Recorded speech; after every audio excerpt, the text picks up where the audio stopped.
Assalamualaikum warahmatullahi wabarakatuh. Bismillahirrahmanirrahim. Tabarakalladzi nazzala al-furqana ala 'abdihi liyakuna lil 'alamin nadhira. Allahumma shalli wa sallim ala sayyidina Muhammadin wa ala alihi wa sahbihi ajmain. Amma ba'du. Yang sangat saya hormati Habib Hasan Toha Putra Al-Munawwar, Bapak Rektor, Bapak Direktur RSI, semua pengurus yayasan yang saya hormati, juga teman-teman baik yang putra maupun putri yang kami hormati. Ini ngaji bareng ya, terus ini bukan acara diskusi tapi acara apa? Ngaji. Saya mau ngaji tentang ayat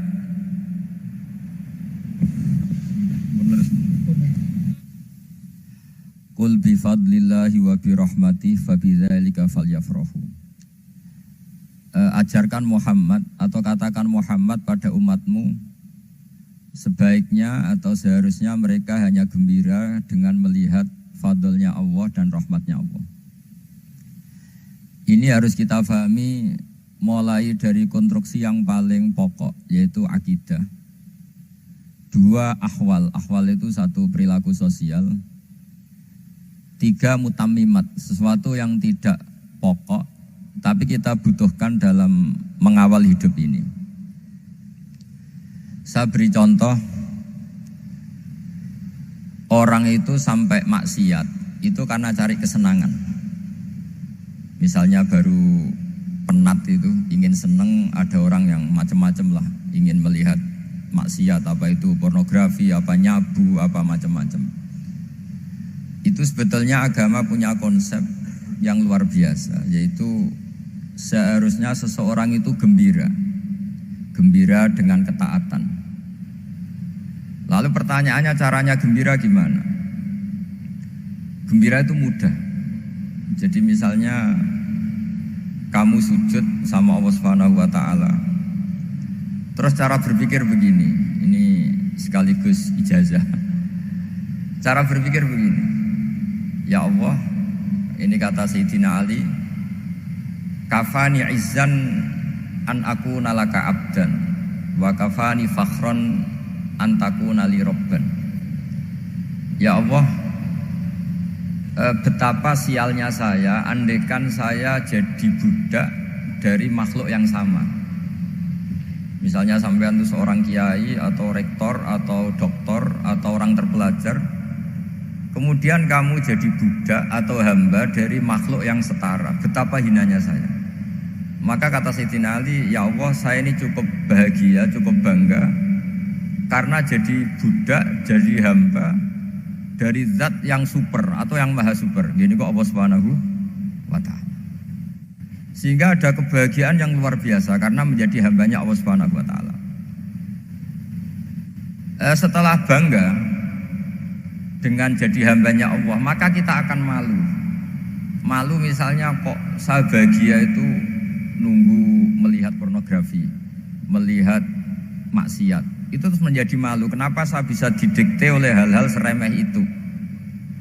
Ya, kita malu karena didikte oleh hal-hal yang seremeh itu. Karena kita didikte oleh nafsu. Jadi izzatun nafsi, satu harga diri seseorang itu harus dihidupkan untuk hanya tunduk kepada Allah Subhanahu wa ta'ala. Sehingga Nabi itu melatih satu logika tarkul ma'asi.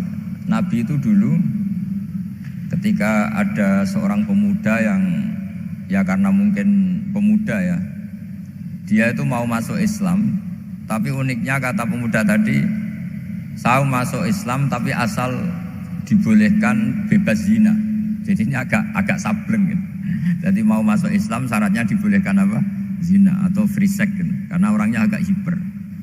Itu Nabi tidak langsung mengancam dengan neraka enggak.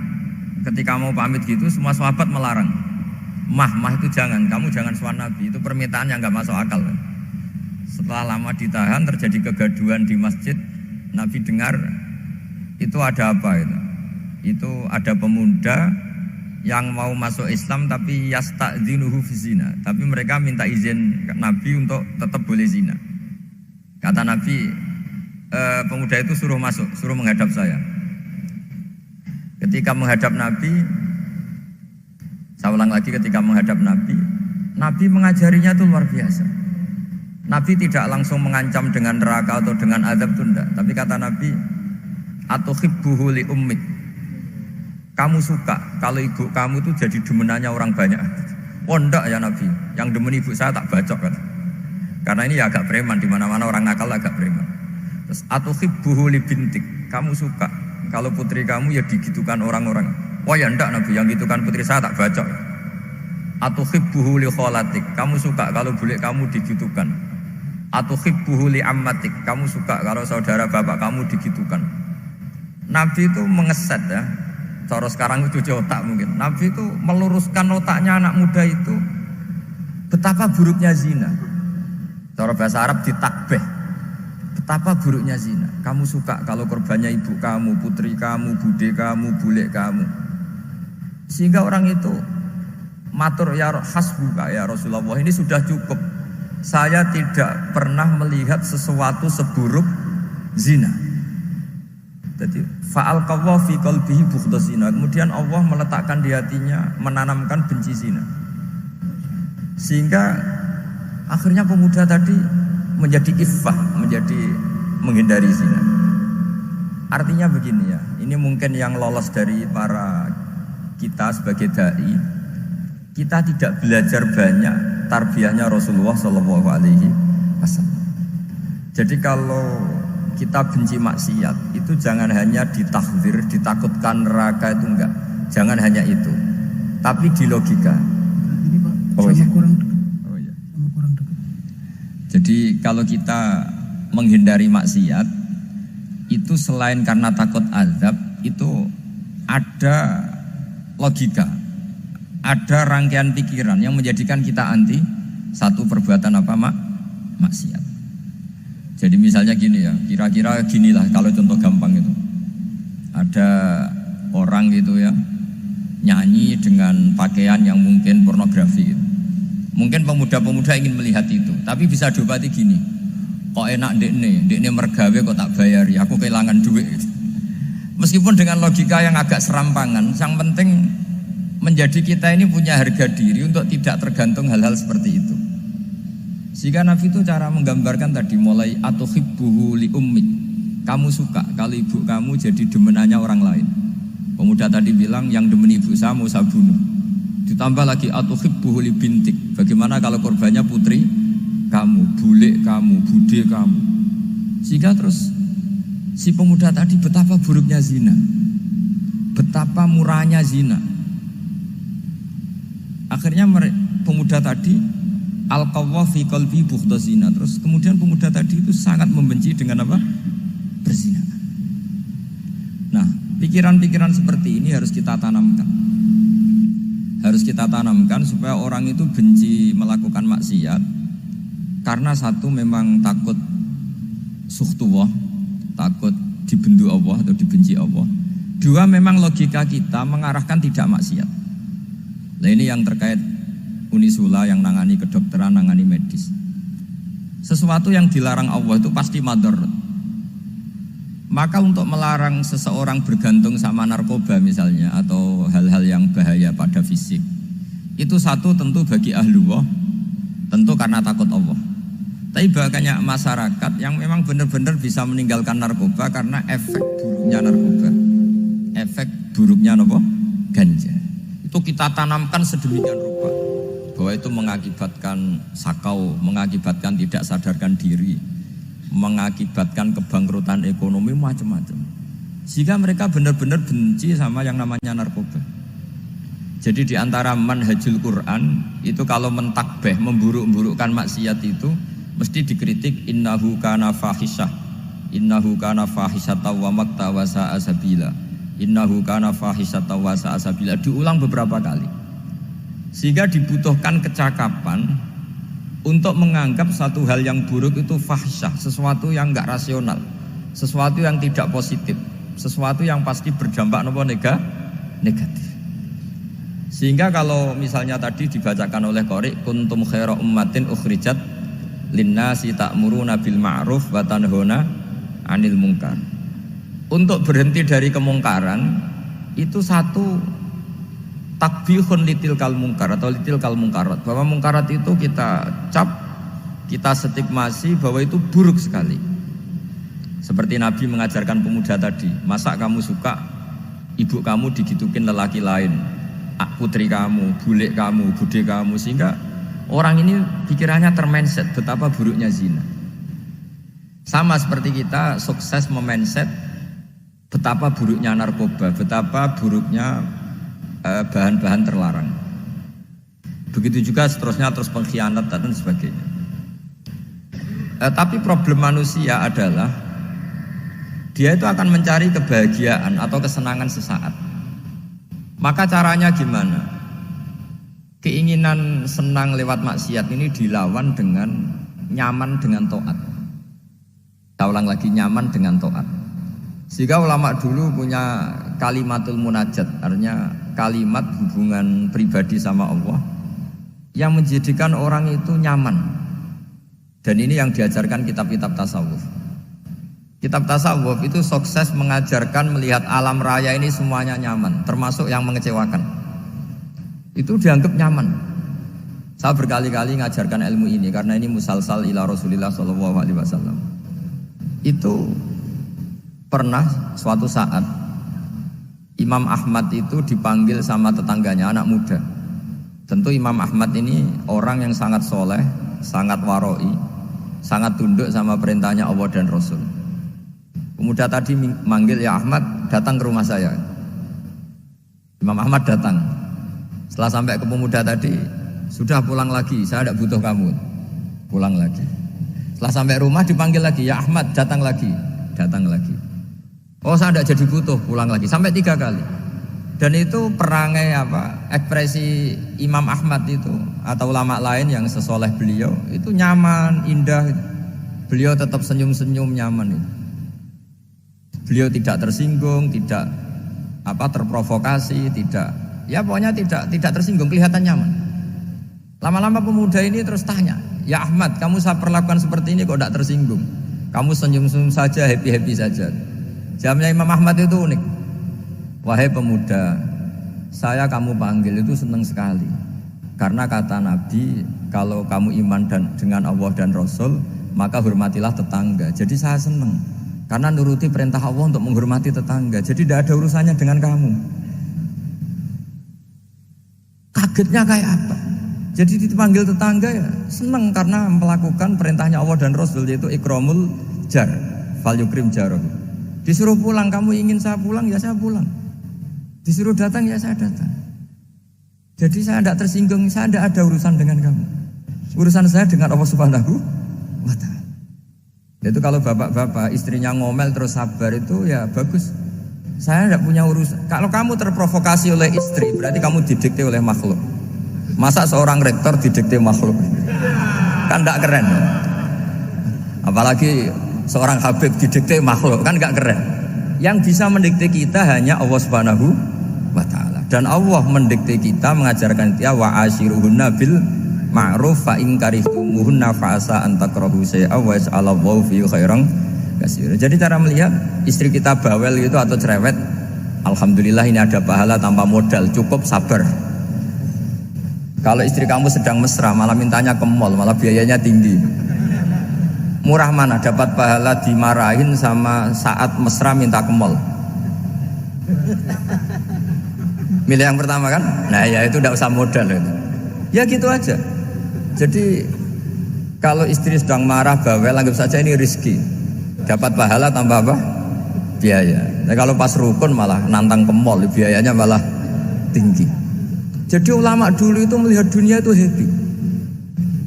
Pernah Imam Syafi'i dikasih tahu, orang yang tadi nyium tangan kamu ya, itu di rumah menghujat Anda. Jadi dia sopan hanya di depan Anda, kalau di luar menghujat Anda. Jawabnya Imam Syafi'i lucu. Ya baguslah. Yang cerita ini kaget. Kenapa bagus ya Abu Abdillah? Kalau manggil Imam Syafi'i ya Abu Abdillah. Ya berarti saya masih wibawa, di depan saya tidak berani katanya. Jadi dipandang enteng saja. Jadi kalau kamu di depan kamu istri kamu tidak berani belanja, tidak ada kamu belanja banyak, anggap saja Anda wibawa. Jadi enteng saja. Pernah Imam Syafi'i dikasih tahu, separuh dari kampung Anda itu gak suka kamu. Ya baguslah. Kenapa? Oh nak rukun malah bakal utang katanya gitu. Kira-kira yang utang itu yang rukun apa yang neng-nengan? Yang rukun. Jadi enteng saja. Masyhur itu makalahnya Imam Syafi'i. Waman asa'a ilaika faqad atlaqaka. Orang yang berbuat buruk sama kamu berarti membebaskan kamu. Kalau saya sedang nenengan sama Habib Hasan Toha Putra, beliau naik Alphard gak nawarin saya sah karena baru nenengan. Tapi kalau sedang rukun malah harus repot mana? Rukun sama tidak rukun? Repot rukun sebetulnya. Jadi Imam Syafi'i itu happy saja. Kalau sedang rukun sama tetangga ya dianggap rukun itu satu kenikmatan. Sedang tidak rukun ya dianggap satu kenikmatan. Jadi orang dulu itu serilek itu melihat dunia. Kalau kita kan enggak, ego. Wah saya ini suami kok dimarahin istri. Wah ini egonya bangkit. Padahal egonya bangkit itu ada kebodohan di situ. Yaitu seorang rektor didikte seorang istri, seorang makhluk. Apalagi kalau Anda daftar wali itu tidak akan jadi wali. Ini wali kok tunduk sama makhluk. Karena didikte apa? Makhluk. Maka Imam Ahmad ketika tetangganya bully gitu ya santai saja, beliau happy. Ketika pemuda tadi eskal janggal, kenapa kamu gak tersinggung ya Ahmad? Memangnya saya harus tersinggung gimana? Kan tak panggil tidak jadi, tak panggil tidak jadi. Hei pemuda, saya ini tidak punya urusan dengan kamu. Saya nuruti kamu karena perintahnya Allah. Saya senang melakukan perintah Allah, harus berbaik sama kamu. Sampai 3 kali. Jadi kebahagiaan ini pula yang harus kita latih dalam melakukan ketaatan. Tapi kalau kita sudah tidak bahagia dengan taat itu bahaya sekali.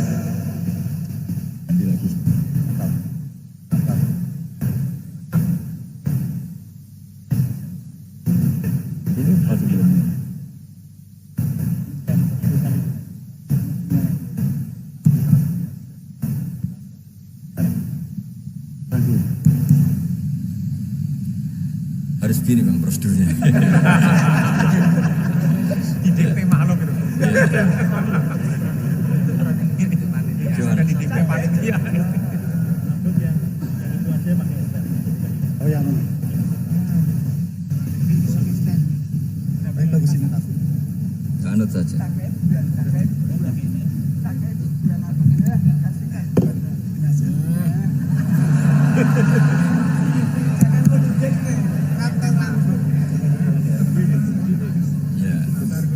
Sudah, ini sudah bisa.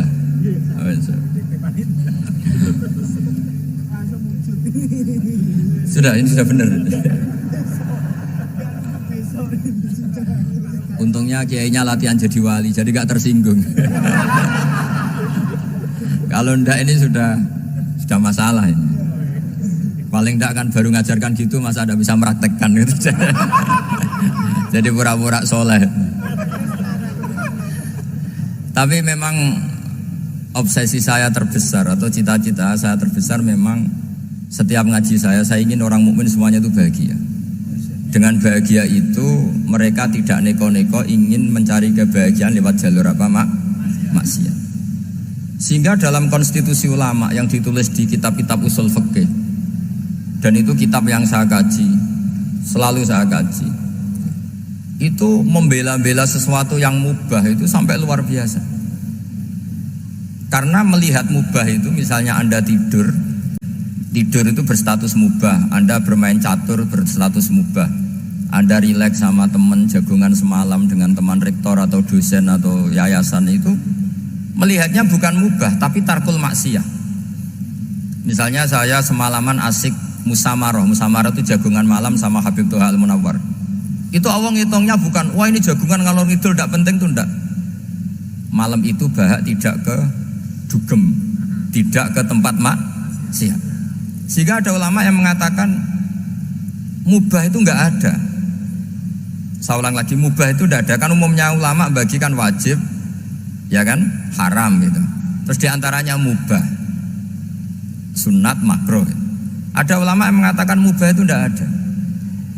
Kenapa logikanya begini? Itsma min mubahin illa wa yatahaqqaqu bihi tarku haramimma. Karena tidak ada mubah yang Anda lakukan kecuali saat itu pasti ditinggalkannya sebuah keharaman. Misalnya Anda sedang jagungan sama istri di luar, di rumah, asik di rumah semalaman. Mungkin bahas hal-hal yang ringan. Mungkin melihat sinetron atau apa yang ringan. Tapi di situ terjadi Anda meninggalkan ke tempat-tempat maksiat. Sekarang ninggal maksiat itu wajib apa mubah? Wajib. Padahal Anda sedang melakukan mubah. Nah itu dicatat oleh Allah itu tarkul haram, meninggalkan keharaman. Jika masyhur dalam cerita wali-wali itu, Abu Yazid yang seperti itu ibadahnya pernah tanya, ya Allah, lalu yang makomnya orang seperti saya siapa? Karena beliau semalaman ibadah terus. Sama Allah dijawab, ya yang tidur di pinggir kamu itu. Abu Yazid, lu kok bisa ya Allah? Dia kan tidur terus. Ya kan dia tidur berarti meninggalkan keharaman. Ngomong sing potongan tukang maksiat tuh apik turu apik melek kira-kira gitu. Apik turu. Timbang sama nak melek pola wis turu ae kira-kira gitu. Jadi gak usah dipaksa tahajud, dipaksa qiyamul lail itu. Iya kalau qiyamul lail. Kalau dapat informasi, kesini ikut saya terus katut kan repot.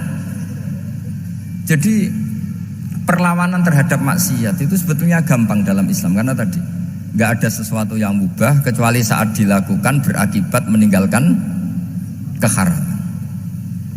Mudah sekali. Jika banyak orang jadi wali itu karena melakukan mubah. Itu ada orang jadi wali itu karena sering makan. Ya makan biasa itu. Karena ketika makan, ya Allah, betapa doifnya saya. Katanya saya presiden, katanya saya rektor, saya kiai. Ternyata kalau nggak makan tuh lemes. Apa hebatnya makhluk yang bergantung makhluk yang lain, yaitu makanan. Nah karena seperti itu terus dia al-laja'illallah, terus dia sungkeman ning Allah. Betapa lemahnya saya. Sebab itu ketika Quran mengkritik dan dengan tanda kutip kemungkinan Tuhannya Isa bin Maryam, itu ngeritiknya sederhana Quran itu. Mal masih ibnu Maryam illa rasul qad khalas min qablihir rusul wa ummuhu siddiqah kana yaqulanit ta'am. Isa itu tidak Tuhan, wong dia makan itu.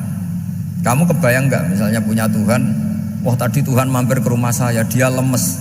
Setelah tak kasih makan sehat lagi gitu. Itu kan nggak kebayang gitu. Tapi Tuhan marung di rumah saya, lemes tak gratisin, kayaknya tidak punya uang gitu. Setelah makan wah gairah lagi. Kebayang nggak punya Tuhan seperti itu. Sehingga Quran kalau gojlok sederhana, karena yakulanit to'am. Sehingga wali-wali itu kalau makan itu sadar lemahnya dirinya, betapa dirinya tergantung makanan. Sesuatu yang tergantung itu artinya tidak hebat, tidak Tuhan. Jadi untuk menjadi wali, untuk menjadi dapat ridhonya Allah itu sebenarnya sederhana. Termasuk ada cara jadi wali yang agak kacau, tapi ini ya benar, asal niatnya benar. Misalnya Unisula besar, ya kurang besar lagi. Kita sudah punya uang, kurang banyak uang lagi. Itu Nabi Ayub, itu kan seorang nabi. Pernah diuji Allah, ini ada di Sahih Bukhari. Nanti kamu tanya, hadisnya sahih enggak? Ini ada di Sahih Bukhari. Kadang orang kota itu aneh, enggak ahli hadis tapi tanya, sahih enggak? Padahal andekan dibodoni sahih, ya ngandel saja. Jadi kadang ya aneh. Enggak tahu kok tanya itu. Itu Nabi Ayub itu sudah kaya, pas itu sudah kaya. Bukan cerita yang masih miskin, memang sudah kaya. Beliau di kamar dihinggapin satu belalang dari emas. Setelah belalang itu dikejar, ternyata yang jenis itu banyak, semuanya dari emas. Ngambil sana sini, ini yang kesak ini dipenuhin, saku ini dipenuhin, sampai buahnya. Terus sama Allah digojlok, kamu itu nabi saya. Kenapa kamu mengumpulkan harta sebanyak itu? Kamu itu nabi saya kok rakus? Jawabannya Nabi Ayub unik. Ya Allah, siapa yang bisa kenyang dari rahmatmu? Ya, jadi kalau kamu punya uang 1 miliar, kok ingin 1 miliar 100, ingin 1 miliar 200, itu cara ngitung bukan uang. Ya Allah, siapa yang bisa kenyang dari rahmatmu? Karena rahmat Allah tidak terbatas. Sudah Gusti, tenang saja. Meskipun saya gini, rahmat Anda tidak akan habis. Sehingga waroi ada ilmunya, tomak juga ada ilmunya, termasuk ragus itu juga ada ilmunya. Misalnya begini, ini contoh rakus yang ada ilmunya begini. Ini saya beri contoh. Mungkin yang boleh niru orang-orang soleh, kalau nggak soleh jangan. Imam Syafi'i ini cerita nyata. Imam Syafi'i itu dulu ketika ngaji masih muda itu nggak suka sama guru yang kaya. Kebetulan dia punya guru miskin terus. Namanya Sufyan As-Tsauri, itu miskinnya Masya Allah. Sufyan bin Uyainah juga miskin. Jadi dia miskin, punya guru miskin terus. Sehingga idolanya ya sama guru-guru yang miskin. Suatu saat guru-guru ini menyarankan dia ngaji Imam Malik. Imam Malik itu kaya raya. Itu babutnya Imam Malik kalau diinjek itu mata kakinya tidak kelihatan saking halusnya. Kalah Indonesia kalah. Imam Malik tuh gaya. Kalau ngaji di kursi tinggi terus pakai bukhur itu, pakai dupa Arab yang mahal. Pokoknya mewah kali Imam Malik. Terus dia mulai ini kiai kok kaya. Kemudian setelah beliau alim tanya, saya harus ngaji siapa setelah ilmu jenengan habis kira-kira gitu. Kata Imam Malik, sudah kamu tidak usah perlu ngaji saya, kamu sudah alim alama. Terus Imam Malik datang ke Baki. Zaman itu Baki itu semacam kayak rentalan ya, semacam Grab lah kalau dulu itu. Mana kafilah yang mau ke Irak gitu. Ya sudah terus, oh kita mau ke Irak, ini antar ke Muhammad bin Hasan As-Syaibani. Itu dibiayai sama Imam Malik. Grabnya ya dibayarin, itu kafilahnya itu ya dibayarin. Imam Syafi'i disangoni surrotan min dhahabin. Jadi satu kepes uang dikasihkan. Itu pernah tak hitung semurah-murahnya itu sekitar 60 juta. Imam Syafi'i mulai mikir, kiai yang saya kritik lomo, sing kiai miskin tak puji, gak pernah ngamal kan, tentu orang miskin kan. Setelah datang ke Muhammad bin Hasan As-Syaibani, beliau itu pakar usul fikih, muridnya Abu Hanifah. Beliau al-usuli, pakar usul fikih. Itu Muhammad bin Hasan As-Syaibani itu kalau ngitung emas itu di ruang tamu, uangnya miliaran, emasnya banyak. Dari kota ini dipindah ke kota ini, emas kalau ngitung di ruang tamu, bukan di kamar, di ruang tamu. Imam Syafi'i tambah kaget. Imam Malik kayak gitu sudah saya soal, malah ini kaya raya. Setelah Imam Syafi'i kelihatan kaget, digojlek sama Muhammad bin Hasan As-Syaibani karena beliau senior. Atajabu min hadza, kamu aneh melihat ini? Iya. Kenapa? Ulama kok kaya raya. Terus kata Muhammad bin Hasan, ya sudah, uang ini tak kasihkan orang-orang fasik, binti gue demenan, gue nyabu, gue macam-macam. Oh jangan, nanti dipakai maksiat. Pun jenengan mawon sing sugih. Semenjak itu Imam Syafi'i rubah mindset. Jadi kalau kampus ini ingin akreditasi A, ingin mulia, ingin apa, kamu ridho kalau yang punya prestasi seperti itu adalah orang-orang fasik. Ridho enggak? Enggak kan? Maka didoakan ini. Nah itu namanya berpikir secara usuli. Kamu jangan hanya nuruti karena berpikir waroi terus kamu benci kekayaan, benci pangkat, benci apa, tidak bisa seperti itu. Karena pangkat dan kekayaan ketika dikelola secara kesolehan maka akan menjadi energi positif yang luar biasa. Semenjak itu Muhammad bin Hasan As-Syaibani berhasil mendidik Imam Syafi'i. Sampai akhirnya keterusan Imam Syafi'i berpendapat kalau orang Islam bisa bikin rumah tingkat kok punya rumah reot itu haram. Akhirnya keterusan. Kalau bisa jadi bupati kok jadi ketua RT juga haram. Karena al-Islam ya'lu wala yu'la alaih. Islam itu luhur bukan bisa diluhurin. Sehingga rata-rata orang Syafi'iyah termasuk kiai-kiai Indonesia itu rata-rata ya agak-agak politikus. Ya agak-agak kedonyan, mungkin sebagian kedonyan tenan gitu. Karena gak ridho gitu loh. Kalau kesempatan itu dikuasai orang fasik kemudian menjadi kekuatan maksi. Coba kalau bupati itu orang yang fasik, kemudian programnya supaya rakyat seneng semalaman dangdutan yang purno misalnya, supaya rakyat seneng dibolehkan dugem, dibolehkan judi. Tapi kalau yang jabat orang soleh kan ada beberapa perda yang menolak penyakit apa? Masyarakat. Jadi kamu jangan melihat bahwa kepangkatan ini hanya sebagai alat korupsi, alat otoriter, enggak. Asal kena orang soleh, maka ini menjadi energi kesolehan atau energi positif. Sebab itu ketika Allah muji para nabi yang soleh, diantaranya disifati apa? Faqad ataina ala Ibrahim al-kitab wal hikmata, terusannya ayat wa atainahum mulkan azim. Dan Nabi Ibrahim dan keluarganya tak kasih kerajaan yang besar. Nah sekarang masih banyak orang yang cara pandang ngapain bikin unisula yang megah, ngapain berambisi punya akreditasi A dan sebagainya. Menyoal seperti itu salah secara usul fikih. Karena secara usul fikih kesempatan yang baik tentu harus diperjuangkan oleh orang-orang yang soleh. Karena ini supaya jadi otoritas yang positif. Itu dulu ada latihannya.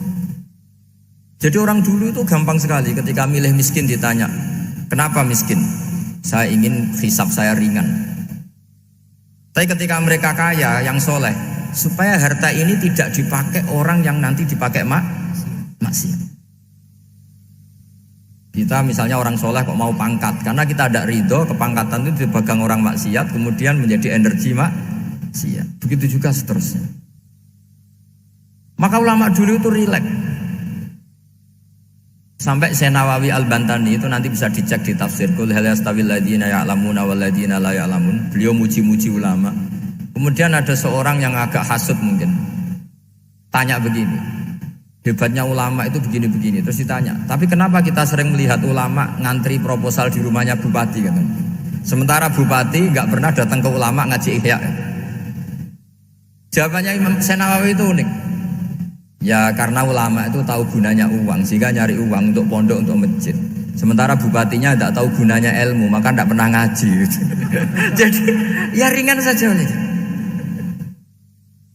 Jadi ya sudah seperti itu. Jadi kalau ada ulama kedonyan, anggap saja karena tahu gunanya uang. Jadi kenapa ulama ngantri di kabupaten, bukan bupati ngantri di ulama? Jawabannya karena ulama tahu gunanya uang, sementara bupatinya nggak tahu gunanya ilmu. Ya kira-kira gitulah. Ada ustadz tidak ganteng, kesensem rondo cantik, karena tahu gunanya ustadz itu. Artinya tahu gunanya kalau saya nikah nanti punya anak jadi gus, kan dia kiai gitu. Tapi rondone raro gunanya dia karena miskin gitu. Jadi ulama dulu itu rileks, menafsirkan apa saja itu rileks, termasuk saat terpojok itu rileks. Karena semuanya dianalisis pakai ilmu. Sehingga ciri utama wali itu apa? Ala inna awliya Allahi la khaufun alaihim walahum yahzanun. Enggak ada rasa takut, enggak ada rasa gampang. Karena melihat sesuatu itu gampang saja. Saya ulang lagi, melihat sesuatu itu gampang saja, ringan. Saya beri contoh ya betapa pentingnya mindset ya, cara berpikir. Orang itu menjadi kikir itu karena nganggap hidup itu lama dan uang itu penting. Kalau zaman Nabi itu sederhana kalau melihat hidup. Pernah suatu saat Nabi itu punya jatah makan. Karena Nabi itu hidupnya juga pas-pasan. Jadi Nabi itu unik. Beliau di satu sisi kaya raya, bisa ngrumat Abu Hurairah, Ammar, Suhaib. Ashabu Sufa itu dirawat Nabi semua. Itu kan kaya, bisa ngerawat sekian orang. Tapi di sisi yang lain untuk pribadinya beliau miskin. Kadang nggak bisa makan hari itu. Tapi di saat yang sama bisa merawat Ahlus Sufa. Jadi keliru kalau orang hanya cerita Nabi itu miskin, untuk makan dirinya aja susah. Itu keliru. Kelirunya kalau tidak diteruskan, tapi Nabi mampu menghidupi ahli Sufa. Singkat cerita jatah makannya Nabi itu dikasihkan orang. Ketika Nabi tanya, ya Aisyah, makanan jatah saya di mana? Oh ya Rasulullah, tadi ada orang minta tak kasihkan, maka makanan itu habis. Apa kata Nabi? Kamu salah Aisyah. Yang kamu kasihkan itu justru yang masih. Ya yang kamu kasihkan itu justru yang masih. Sehingga Nabi menganggap, makanya Nabi terus ngendikan. Ya kalau mukhatabnya lelaki ya kira-kira begini. Wahal laka min malika illa ma akalta fa'afnaita walabista fa'ablaita. Terus tanya wa tasaddaqta fa'abqaita, kata Nabi. Harta kamu ya kamu makan kemudian ke WC jadi kotoran, atau punya pakaian mewah nanti rusak. Wa tasaddaqta fa'abqaita. Ada yang kamu sedekahkan yaitu yang abadi sampai akhir. Sehingga banyak pengusaha yang mencintai saya setelah tak ajari hadis itu. Misalnya punya uang 1 miliar karena dia spekulan atau pedagang rawan bangkrut, disedekahkan ke masjid 50 juta, yaitu yang abadi. Jadi kalau suatu saat bangkrut, dia masih punya uang 50 juta di akhirat. Jadi Nabi itu mengajari sedekah itu apa? Ya sedekah itu pengabadian uang. Kalau kita kan enggak, bilang sedekah itu nguras uang. Itu pikirannya setan dan pikirannya orang Islam. Itu cara berpikir setan, bukan cara berpikir umat apa? Sehingga Sayyid Ali Zainal Abidin itu kalau ada orang minta, kemudian beliau ngasih, itu beliau bilang gini, marhaban biman hamala zadi ilal akhirah. Matur nuwun nggih jenengan sing beto sangu kula nate. Jadi dianggap teller saja.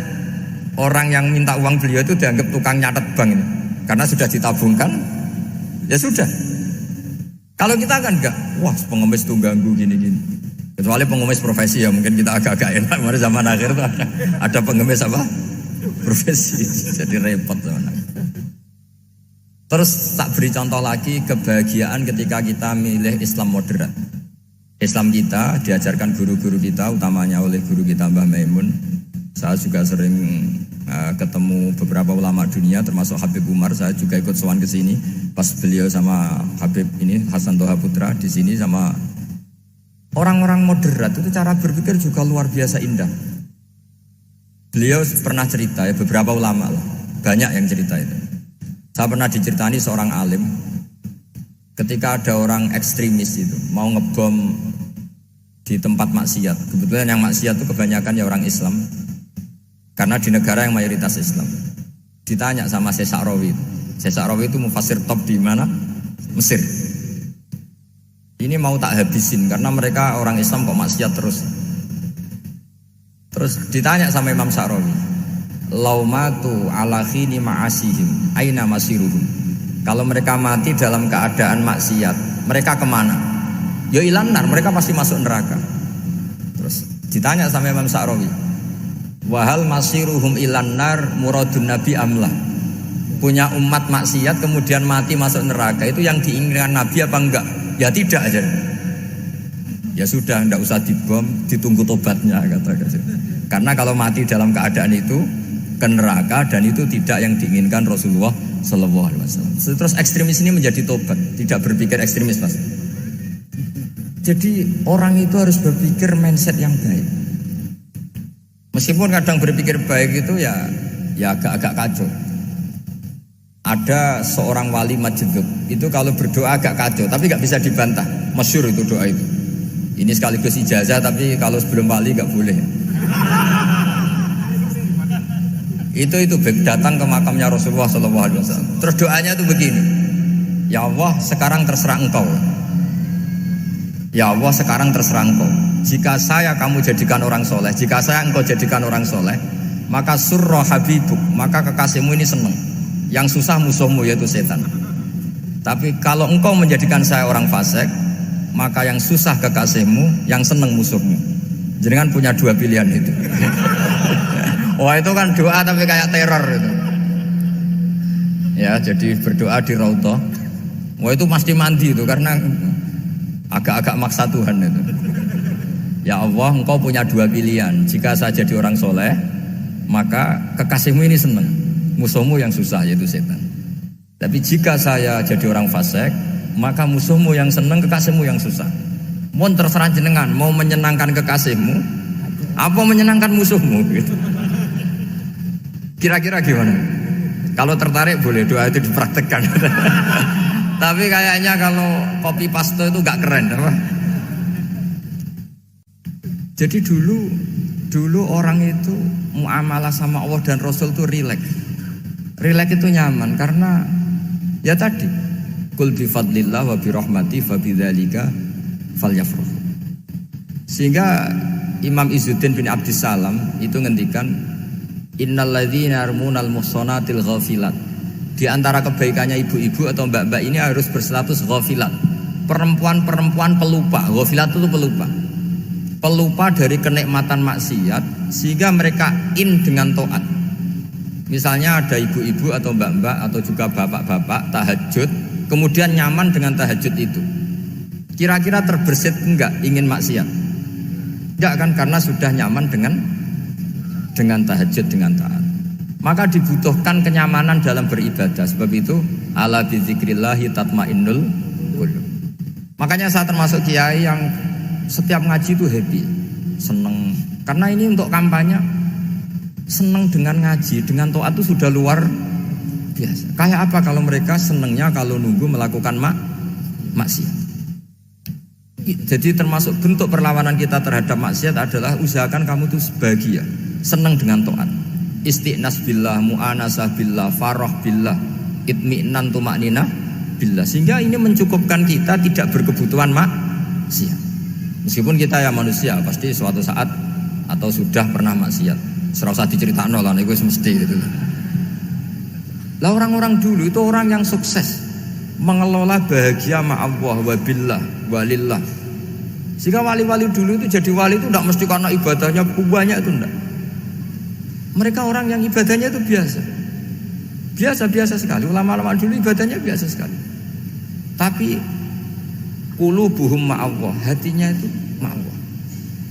Itu ada seorang wali itu jadi wali, Umar bin Abdul Aziz yang dikenal khamisul khulafa. Khulafa. Di luar khulafa Rasyidin 4, di antara yang soleh adalah siapa? Umar bin Abdul Aziz. Itu ketika mau meninggal, itu senangnya bukan main. Itu semuanya nangis, beliau senang. Terus tanya, kenapa kamu senang? Memangnya saya kalau mati itu kemana aja? Ila khairi madhubin ilaih, ke zat terbaik. Dibang urip mbek kowe bolet atau mbek arhamur rahimin gitu. Yaitu Allah Subhanahu wa taala. Jalaluddin Ar-Rumi ketika mau meninggal itu muridnya nangis semua, beliau marah. Kamu harusnya pesta karena saya mau ketemu kekasih saya, malah kamu tangisi. Goblok sekali kamu, katanya. Jadi orang-orang dulu itu luar biasa. Karena tadi mereka tidak ingin ketemu Allah itu dianggap problem. Harus sesuatu yang membahagiakan. Makanya wali-wali itu kalau berdoa begini, wa khairu ayyami yauman alqa kafih, dan jadikan hari terbaikku adalah hari ketika saya ketemu engkau ya Allah. Pernah dengar doa itu? Wa khairu ayyami yauman alqa kafih, dan hari terbaikku adalah hari saat ketemu engkau. Aman kan enggak? Sampai mati ku wedi. Saya tidak tahu wedi dosa apa wedi Israel apa wedi malaikat siapa? Mungkar nakir. Sebenarnya tidak perlu seperti itu. Karena cara pandang Nabi itu ini bisa dipraktekkan. Kalau kamu orang baik, mati artinya apa? Ya baik. Karena husnul khotimah. Kalau kamu orang yang buruk, itu kata Nabi, anggap saja mati itu akhir dari keburukan kamu. Nak kowe urip terus malah maksiat terus. Maka Nabi itu kalau ngajari kita berdoa gini, Allahumma ij'alil hayata ziyadatan li fi kulli khairin wal mauta rohatan li min kulli syarri. Ya Allah, kalau saya hidup ya anggap saja ziyadah fi kulli khairin, berpotensi nambahi kebaikan. Kalau saya mati anggap saja ini akhir dari segala keburukan. Maka saya berkali-kali guyon. Makanya tradisi ulama-ulama NU, ulama-ulama pesantren, ya ada hanya NU, pokoknya ulama-ulama alim. Itu kalau ada orang mati, orang nakal gitu mati, ini saya gitu, itu hadirin mesti gak terima. Wapi enang di wong wakal. Tapi dipaksa sama kiainya, saya gitu. Lama-lama dipaksa. Saya gitu. Padahal yang ngatine kiai, wis ra iso maksiat meneh, wis saya gitu. Karena dengan mati berarti saya sudah tidak bisa maksiat lagi. Jadi Nabi melihat hidup dan mati itu segampang itu. Kalau al hayata ziyadatan li fi kulli khairin wal mauta rohatan li min kulli syarr. Coba kita ke depan itu kan ada potensi zina, potensi korupsi, potensi maksiat. Yang bisa menghentikan potensi itu apa coba? Mati ya, udah pinter ya. Sudah maju berarti kan. Berani mati. Berani. Tapi jangan di sini ngel-ngelo panitia. Artinya yang selama ini kita risau dengan kematian, dengan apa? Nabi ngajari kita tadi. Allahumma ij'alil hayata ziyadatan li fi kulli khairin wal mauta rohatan li min kulli syarr.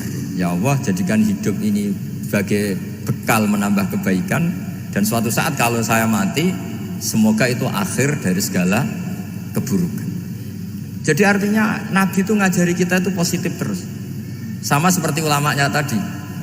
Nak lagi rukun mbek tonggo ya sanggep ae kanca keapian.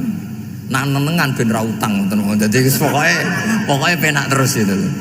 Nak bojo lagi ngamuk alhamdulillah gak ngajak blonjo. Nak pas rukun ya alhamdulillah kok lagi rukun. Jadi gampang semua. Makanya ada seorang alim itu ngendikan begini, ada yang tanya. Saya tuh dulu ketika kaya, teman saya sering main ke saya. Setelah saya miskin gak ada teman-teman yang ke saya. Dikira si Habib ini kebetulan orangnya Habib itu mendukung keluhan dia, ternyata enggak. Si orang alim itu bilang gini, malah bagus toh gitu. Kowe wis melarat buruhe wong. Ya sudah kamu miskin, buruhnya orang lain. Misalnya tukang manol di pasar atau tukang becak. Kemudian teman-teman kamu datang, malah kamu malu tuh jadi tontonan. Bagus kalau mereka lupa, pas kamu miskin tidak ada yang lihat kata. Jadi apa ya, dianggap enteng saja gitu. Akhirnya orang ini nggak jadi ngeluh. Selama ini kan kita ngeluh ya, ketika miskin teman-teman nggak datang. Coba kalau mereka datang pas kamu buruh bikin botol di orang lain. Mantan bos buruh, malu gak? Milih datang apa enggak? Enggak lah, sudah bener itu. Jadi ulama dulu itu makanya sering baca biar tahu solusi hidup. Jadi ulama dulu itu gampang sekali melihat kehidupan itu, gampang sekali, indah, gampang. Sekarang tuh enggak. Orang itu cara berpikir nuruti nafsu, itu yang bahaya. Makanya Quran ngeritik ara'aita man ittakhadha ilahahu hawa. Orang yang cara berpikir itu nuruti hawa nafsu. Kalau zaman Nabi, zaman sahabat, zaman ulama itu enggak seperti itu. Sehingga cara berpikir itu mudah. Makanya kata Nabi absyiru ya ma'syaral muslimin, kata. Kamu harus senang ya ma'syaral muslimin. Allah sekarang buka pintu langit yang sebelumnya enggak pernah dibuka. Dan Allah yubahi bikum malaikata, dan Allah membanggakan kamu kepada para malaikatnya. Kenapa? Umatnya Muhammad, umatnya Rasulullah Muhammad SAW itu kalau sampean kepengen mati setiap saat itu baik, itu resepnya gampang kata Nabi. Addu faridotan wantadzoru ukhra. Jadi Allah memberitahu, ya Muhammad, umatmu ini luar biasa. Jadi misalnya tadi kita sholat subuh, ditanya, "Bahak kamu sekarang ngapain?" Nunggu sholat duhur ya. Setelah sholat duhur ditanya lagi nunggu apa asar. Sehingga faman kanat hijratuhu ila Allah wa rasulih fa hijratuhu ila Allah. Jadi kalau ya sudah ini tak ijazahkan. Kalau setelah sholat subuh nunggu apa? Duhur. Setelah duhur nunggu. Sehingga ketika kita mati itu statusnya penunggu sholat. Tapi kamu kan enggak miskin. Kenapa? Penunggu kaya. Ya itu enggak masuk surga itu. Penunggu kemapanan. Berarti kan menunggu sesuatu yang seleranya nafsu. Beda kalau penunggu sholat. Berarti kamu di dunia menunggu ritual ibadah. Maka diantara ijazahnya Nabi apa? Addu faridotan wantadzoru ukhra. Melakukan satu fardu, kemudian kita menunggu tugas berikutnya. Jadi niati saja setelah subuh nunggu apa? Duhur. Setelah duhur, meskipun kita di perapatan, apa? Nunggu asar. Tapi ya asar betul, jangan nunggu tok pas asar ndak. Jadi sebetulnya umat ini gampang sekali. Jadi di antara kebanggaan Allah, yubahi itu Allah bangga dengan malaikatnya adalah umat ini adalah addu faridotan wantadzoru ukhra, melakukan satu fardu kemudian menunggu fardu yang lain. Dari mengkhidmati kampus, ingin mengkhidmati masyarakat, dari satu masyarakat lokal Semarang menjadi sampai sekarang sampai Banjarmasin, Unisula mau bikin kampus di sana terus gitu. Dari satu tugas ke tugas yang lain. Makanya Islam diajarkan setelah satu tugas selesai, faida faruhtafan so.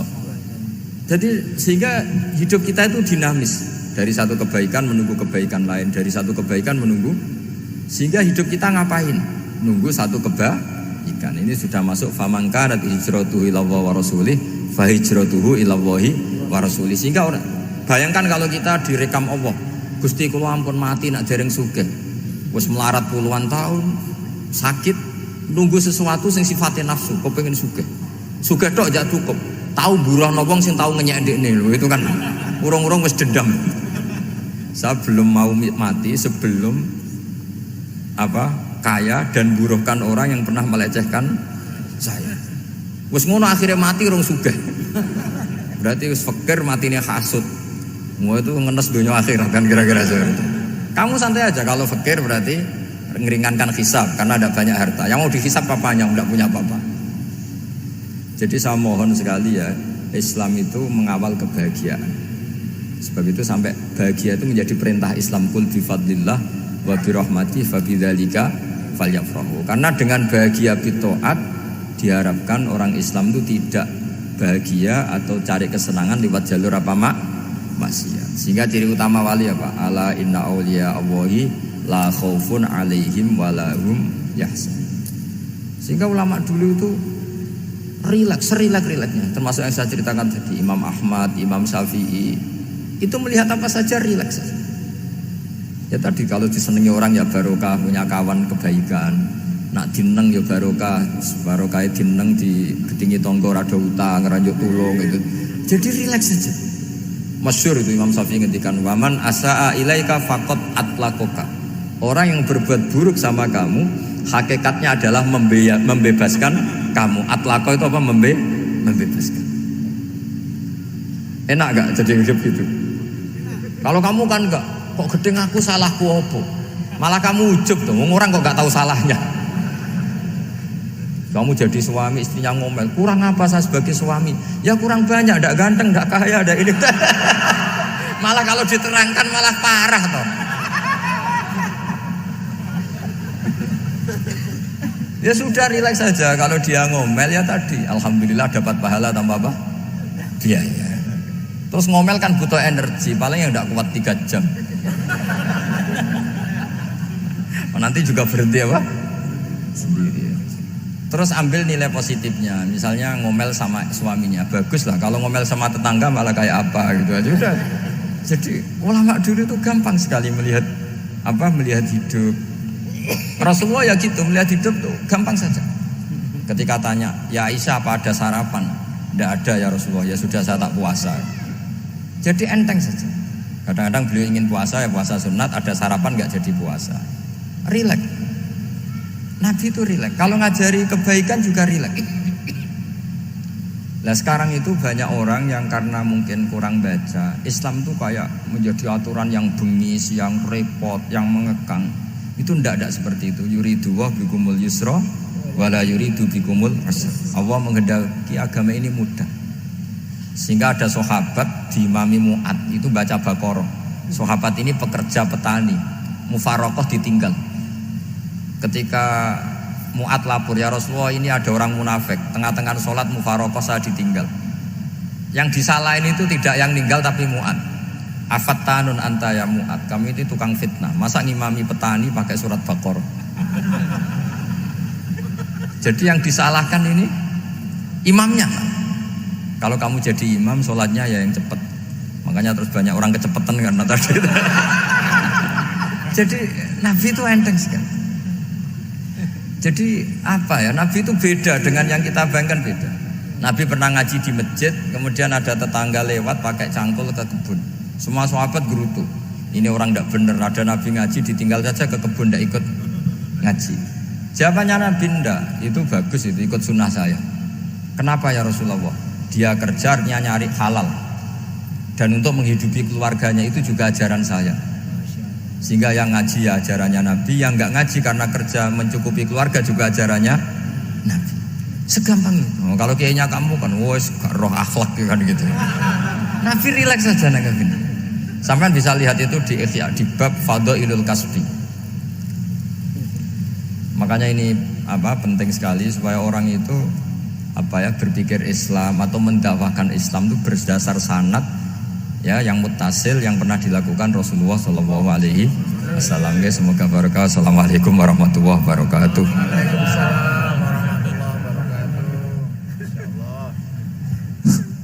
Halo. Terima kasih kami sampaikan atas pencerahan yang disampaikan oleh Gus Baha. Alhamdulillah ini masih ada waktu yang sangat panjang sehingga kita akan buka sesi tanya jawab.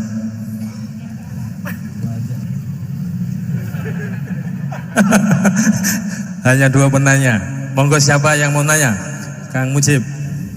Ibu 1. Ya, monggo. 2 saja. Monggo.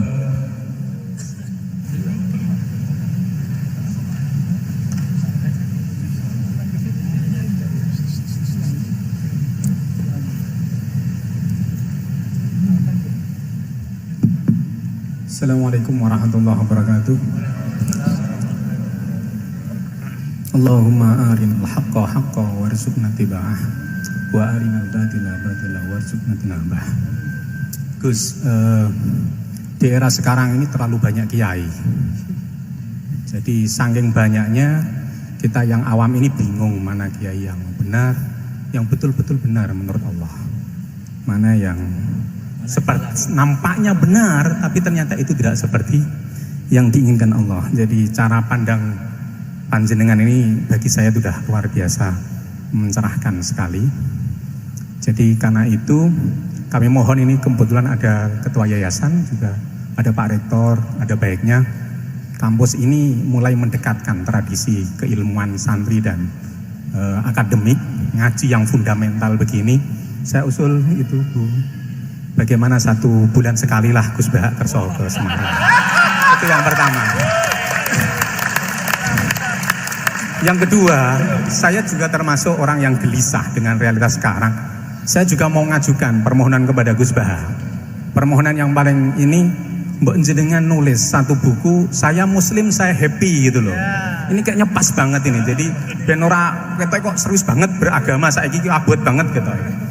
Itu yang ketiga, ini penting sekali bagi kita orang-orang tua. Zaman saiki golek anak iso ngalim kok Gus Bahak angel. Jadi saya ingin tolong Gus Bahak ceritakan sejujur-jujurnya bagaimana orang tua jenengan didik sejak kecil sampai iso koyo sampean sakniki. Cekap saya kira. Assalamualaikum warahmatullahi wabarakatuh.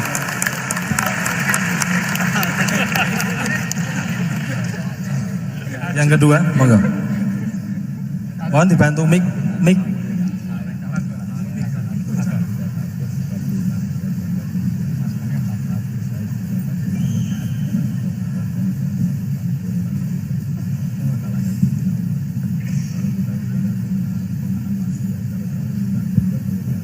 Assalamualaikum warahmatullahi wabarakatuh.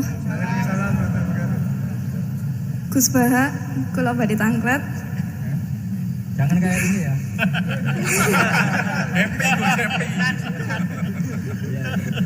Untuk perempuan, hakikatnya menutup aurat niku pripun? Soalnya kula gadah teman niku rata-rata santri tapi kok mboten menutup aurat secara sempurna. Nah, kula pengen ngertos ilmune niku sing jelas pripun. Sampun.